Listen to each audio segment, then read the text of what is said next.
Coming to you from Orange County, California, this is the JuggLife podcast with Max Ada and Chad Wesley Smith.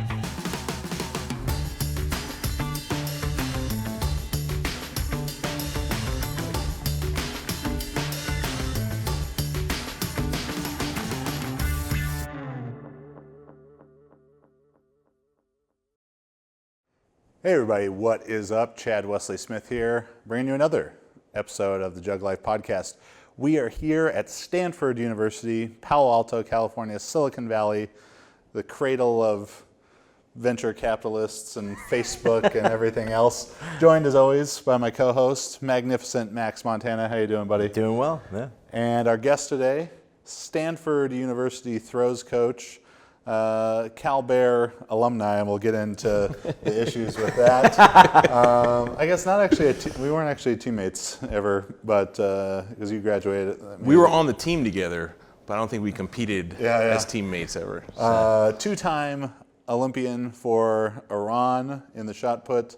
New Stanford University Throws Coach Amin Nikfar. How you doing, man? I'm doing well, man. I really appreciate you guys coming all the way down here after your visit to Cal and ending your trip on a better note than you started it probably. So today's episode is brought to you by DTF ratios and overhead med ball throws. It's a lifestyle. The people who get that reference, I don't make the references for the masses, just the few who get them and really appreciate them. So let's just jump right into things with Amin. Tell us a little bit about your background in the shot put, some of your athletic career. Yeah, it started with throwing in high school, kind of classic story of getting cut from the baseball team. My brother was a shot disc guy at the high school and he was pretty good, and he was also cut from the baseball team.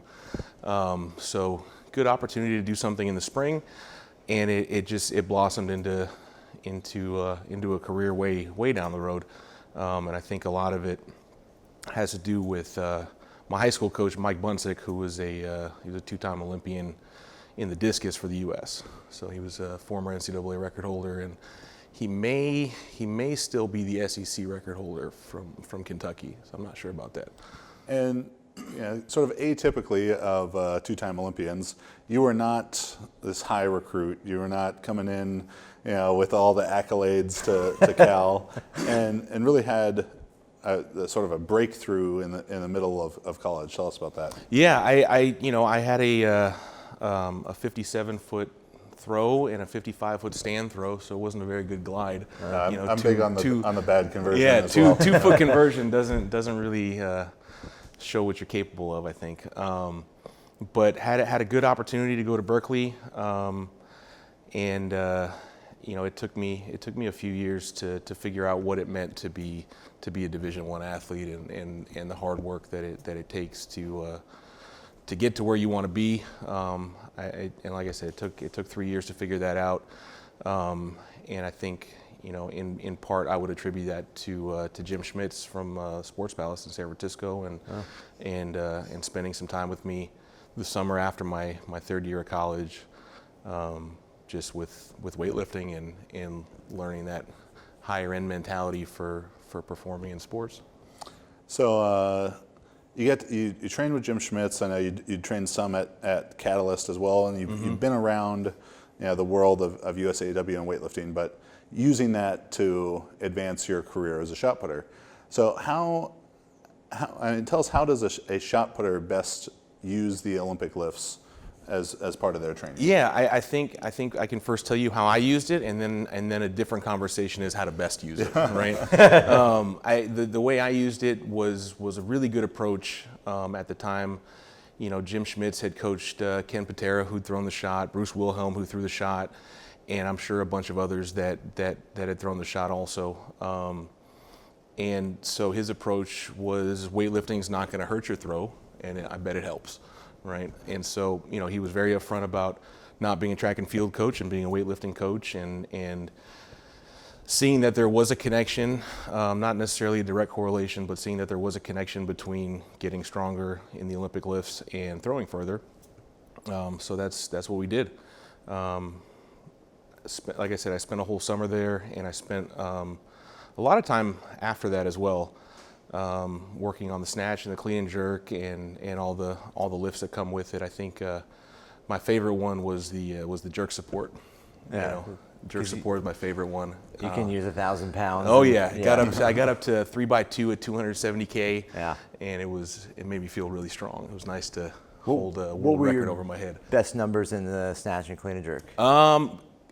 You know, in the training room, you know, and competition, they were different, right? But overall best, I think 137.5K in the snatch and 180K in the clean and jerk. And then I had a set at Catalyst that was a set of 5 off blocks in the jerk. And it was 185K for a set of 5. From the front or the back? From the back, I think it was from the back. And so, you know, I think the biggest takeaway from that big set at Catalyst was that it's a 16-pound shot, right? Yeah. And being able to put 185K over your head 5 times is fantastic, but it's still a 16-pound shot, and that's what's got to move. And I was really beat up after that, and it took a while to recover and to be able to perform again in the shot. So the approach that I took was get stronger and the ball go further, and that worked for about 7 feet in the shot. So I was, you know, maybe 54 high in the shot, and I finished my senior year at Cal with, I believe, 61.11. So it was good for about 7 feet. Looking back at my own throwing career, that was the exact same issue that I faced was, let's get this 500-pound bench and 700-pound squat, and then it's like, well, 16 pounds still isn't very, very heavy. So obviously as a coach now and having Alex Young, right, was your weight throw champion last year, how has your perspective changed on how the weight room influences the throws? Yeah, and so even going back to my professional career, POOR, professional, right? And so going back to that, you know, 9 years after college, and Mohammed Satara, who's the coach at Cal now, he was my coach after college. He really started that shift in my mentality that more is not necessarily better in weightlifting. Yeah. So he was really the key for that, and he let me fail also. You know, he let me fail and not to a point where it was detrimental, but you know, if it's November and you blow yourself out doing a clean and jerk that's heavy, it's okay. You know, like it's okay sometimes to overwork that way.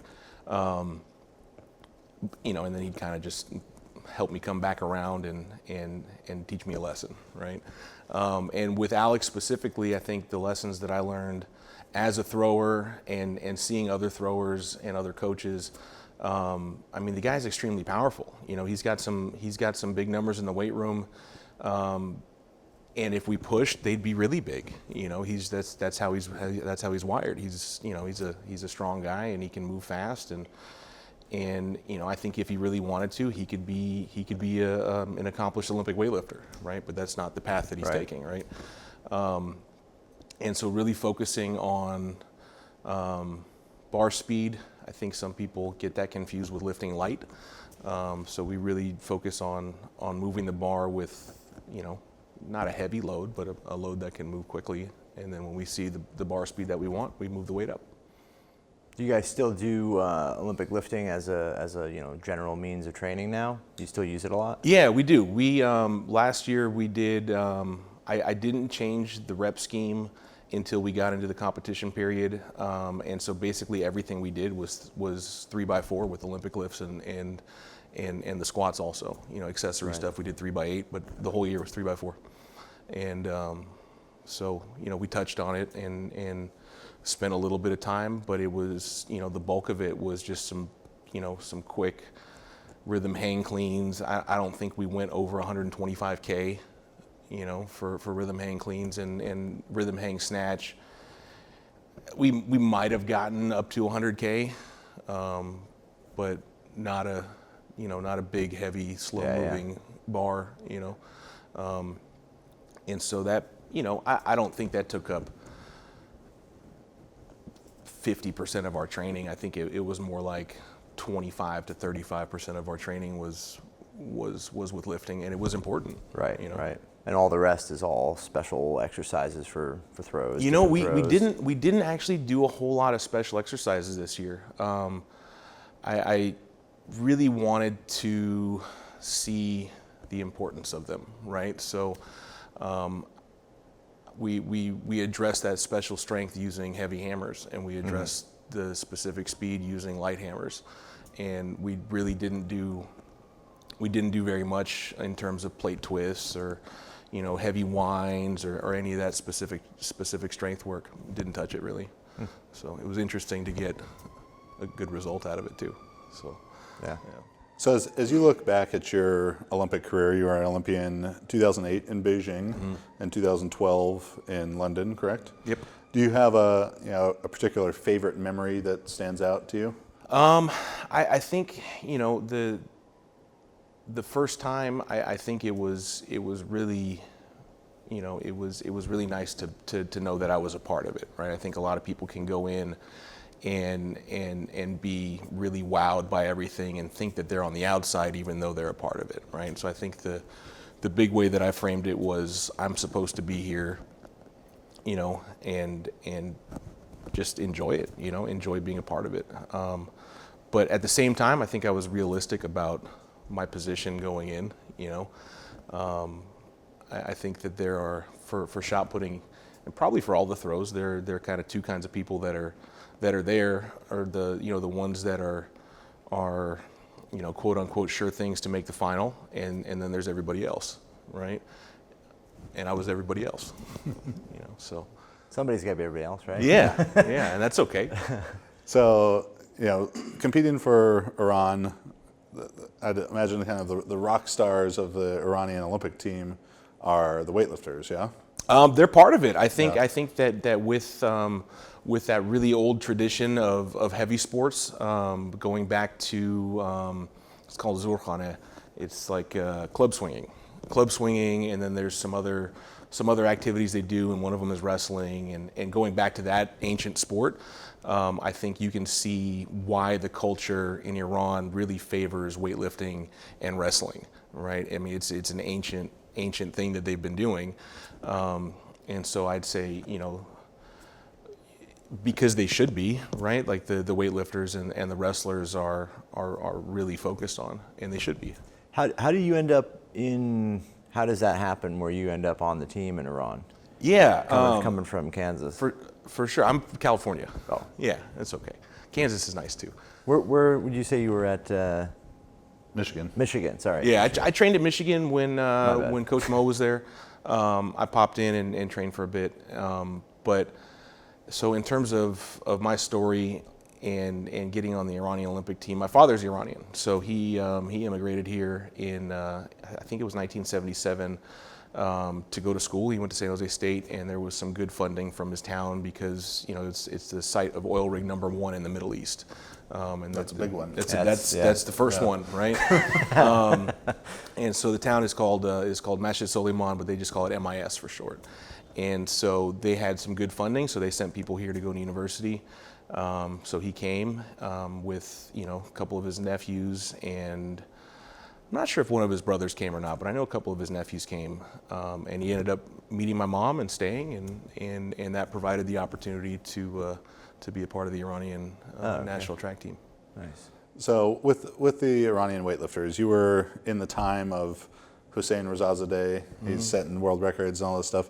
And one of the favorite stories, and to be honest, I don't even know if I made this up from a little bit of information that you may have given me, but you know the story I'm talking about. I do. Let's talk about the support and American USA weightlifting coaches and athletes. As you listen to this, don't get too jealous. Yeah. So the story they tell, and who knows what level of story it is, whether it's fact or myth or legend, like who knows, right? But it's still it's a story that they tell.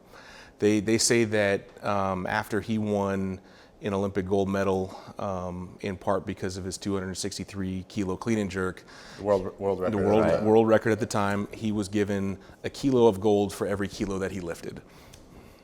I got on the Google machine. There you go. 263 kilos of gold at the time that I Googled it. I think it was about $14 million, the equivalent of $14 million. So American weightlifters, maybe you clean and jerk 264 and we'll see like $264 like Applebee's gift card. Maybe. We'll see. We'll get you some. I'll put in on that. Damn. I'll help out with that. That is a lot of gold. So, but I think more than maybe the amount of money he got, I think the story reflects the value of weightlifting, right?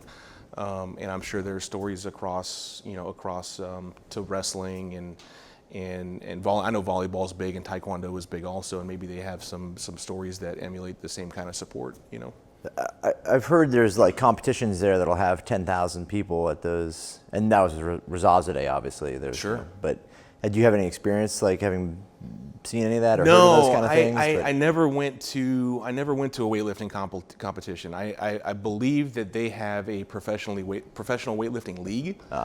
So they have different teams that are maybe sponsored by the National Oil Company or a steel company, right?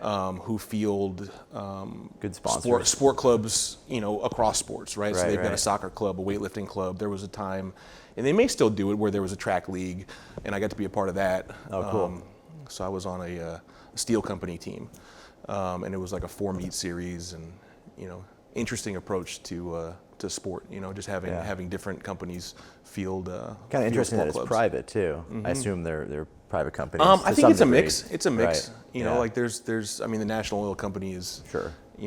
is that, but So the Iranian fans at Worlds this past year in Anaheim, very boisterous. always Very excited They- about yeah. some weightlifting. Yeah. And it seemed like a lot of them, they were just there because they're like, someone from Iran is doing something here. Mm-hmm. I don't know what the fuck a snatch or clean and jerk is, but I'm gonna yell as loud as I can. Yeah, Which- and they may not know what the lifts are. They may know what the lifts are, but they may not know what the lifts are, but they want to be supportive, right? Yes. They know the names. Yes. A lot of them know the names that are I'll involved. tell you what they don't know what it is a press out, because when those happened a bunch and they got really confused. Yeah, and we could get into a big, long conversation Yeah. about the press out situation. Speaking of jerk supports, right? Yeah. Maybe Yeah. Salimi should have been Yeah. phoning you up there. Yeah, he needs to call Jim Schmitz maybe. I think he. I remember seeing him leave his shoes on the platform Yeah. at the Asian Games. Yeah, he Yeah, retired. he's retired last week. Yeah, so I Yeah. fantastic career, and Yeah. So your career as a throws coach, you new here at Stanford, coming from southeastern Louisiana. Southeastern Louisiana. Now is that where Bobby Boucher went? Yes, it is. He was recently inducted into the Hall of Fame at Southeastern. Southeastern Louisiana Mud Hens. Mm-hmm. But yeah, I think we've talked about this with strength coaches as well. Is they get this idea in their head, when you're in college or high school, like, oh, I'd really like to be a throws coach, or and everyone thinks like, oh, I'm gonna go coach the Olympic team, like, but it's a bit tougher road than that. So tell us a little bit about your journey here to the farm. Sure. I finished my career as a shot putter in the fall of 2014. How many times you were like Sugar Ray Leonard though? You were retiring The answer's and coming three. back many The times. answer's 3. Yes. And it, again, to go back to Coach Mo, the first 2 times, I told him, after 2008, I'm like, hey, I'm done, I'm out, I'm done throwing. He's like, all right, I'll, give me a call in a month. And I'm like, no, seriously, I'm out, I'm done. He's like, yeah, okay, maybe 6 weeks. Like, just give me a call when you're ready to start training again. So he did that to me twice. And I kept training both times. And the third time, when I was talking to him about it, he didn't do that, right? And he knew. And we had, great communication about that. And he just, probably gave me an attaboy or something, and was really supportive. He's still supportive. And so when the shot putting career ended, kind of at the tail of it, I was applying for some jobs in the NCAA, and the one that hit was University of New Orleans. And that was a good experience, a lot of learning going on, and really opened the door for the job at Southeastern, because I got to University of New Orleans and I was like, all right, where are the throwers? And they're like, we don't have any. Okay, what do you want me to do? You know, and so my job there was to A, recruit throwers, and B, coach the high jump and the heptathlon. Or at least the field event half of the heptathlon, right? You know, when we were driving over here and I was putting a little outline together and Googling your bio, I saw that this high jump coach. Oh, yeah. So the only other person I know who did this was Dave Woolman, throws coach and high jump. Peter Miller does it too at Minnesota. So if people at home are seeing you, not much of a background in the high jump yourself. So how does one begin coaching an event that they have never done? So, you know, first off, it's out of necessity, right? Like my boss told me I'm coaching the high jump, so I'm coaching the high jump, right? And I think that part of the windy path that I took to the Olympic Games in the shot translated over to learning the high jump, right? So you've got to be able to figure stuff out, you know, and look for opportunities to learn and look for doors that are a little bit open that you can kick down and go through. And so I really enjoy learning. I think that's part of what, you know, besides the natural transition to coaching, I think that's what brought me into coaching, right? Was just really enjoying the learning process and watching the athletes learn and learning myself. So I tapped every resource I could to learn the high jump. And